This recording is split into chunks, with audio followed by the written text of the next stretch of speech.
నేనెప్పుడూ దేవుడి పాటలు పెట్టుకునే ఉంటాను. ఎవ్వరి మాట వినిపించుకోను. ఎవరన్నా దెబ్బలాడుకుంటే దేవుడా వాళ్ళ దెబ్బలాట ఆగిపోవాలి. మన పగోడైనా సరే ఆడుకోకూడదు, ఆగిపోవాలని కోరుకుంటాను. అయితే నేను దేవుడి పాటలు పెట్టుకోవడం వల్ల కొంతమందికి తలనరాలు చిట్లిపోతున్నాయట. దేవుడి పాట వల్ల తలనరాలు చిట్లిపోతాయన్న విషయం ఇప్పుడు దాకా నేను గ్రహించలేదు. అయితే ఈ వీడియో ఇప్పుడు ఎందుకు పెడుతున్నానంటే, నన్ను ఎంతసేపు ఈదిలోకి లాగాలి, నన్ను ఎవరో ఒకరితో తిట్టించాలి అని కొంతమందిని గురించి చెప్పడం గురించి పెడుతున్నాను.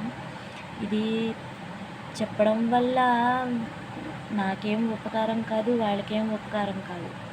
ఏంటంటే జనాలు దేవుడి పాటల వల్ల కూడా తలనరాలు చిట్లిపోతున్నాయి అనేవాళ్ళు కూడా ఉన్నారు అని చెప్పడానికి మాత్రమే ఇది.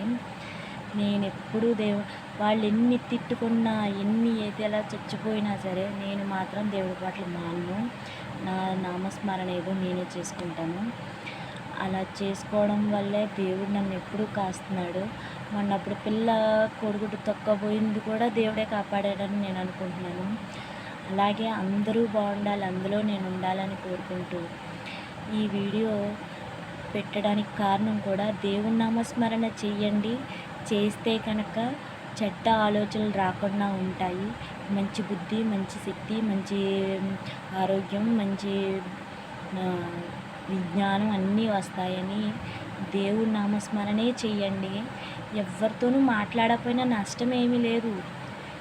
కానీ మనం మాట్లాడకపోతే కనుక, వాళ్ళకి అందకపోతే కనుక ఎదురు రివెంజ్ ఎలా తీర్చుకుంటారని చెప్పడానికి కోసమే ఈ వీడియో.